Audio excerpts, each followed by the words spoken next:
నూతన బీజేపీ అధ్యక్షులు జిర్రా మహిపాల్ యాదవ్ రామాలయంలో రాముల వారికి పూజలు చేశారు.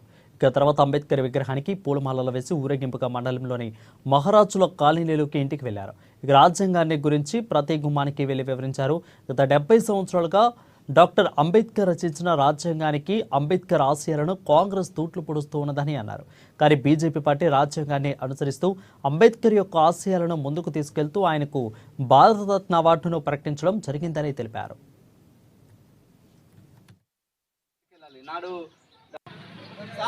దేశ రచయిత రాజ్యాంగం పట్ల ఉన్నటువంటి మంచి ఉద్దేశంతో మన డాక్టర్ సాహెబ్ అంబేద్కర్ గారు రచించినటువంటి భారత రాజ్యాంగాన్ని భారతీయ జనతా పార్టీ ఆధ్వర్యంలో ఎన్నడూ కూడా వారికి చులుకన గాని తక్కువ చేయకుండా నరేంద్ర మోడీ గారు, వాజ్పేయి గారు గాని ప్రతి ఒక్కరు కూడా దీన్ని ముందుకు తీసుకెళ్తున్నారు. ఆయన లాంటి ఉత్తమ వ్యక్తికి బాబా సాహెబ్ అంబేద్కర్ అనే బిరుదును కూడా ఇవ్వడం జరిగింది. అలాగే గతంలో 70 సంవత్సరాల నుంచి పాలించినటువంటి కాంగ్రెస్ పార్టీ ఈ రాజ్యాంగాన్ని రాసించినటువంటి ఈ నేతను ఎన్నడూ కూడా హక్కున చేర్చుకోలేకపోయింది. ఆయన చేసినటువంటి కార్యక్రమాలను వెనుకకు నెట్టేస్తూ తూట్లు పొడుస్తున్నటువంటి సందర్భాలు ప్రతి ఒక్కరు చూశారు. మన దేశ భవిష్యత్తు బాగుండాలని నాడు డాక్టర్ సాహెబ్ అంబేద్కర్ గారు దేశ విదేశాలు తిరిగి మన దేశం వేరే దేశాల కంటే ఆదర్శంగా ఉండాలని చెప్పేసి ఆయన గారు మన భారత రాజ్యాంగాన్ని రచించారు.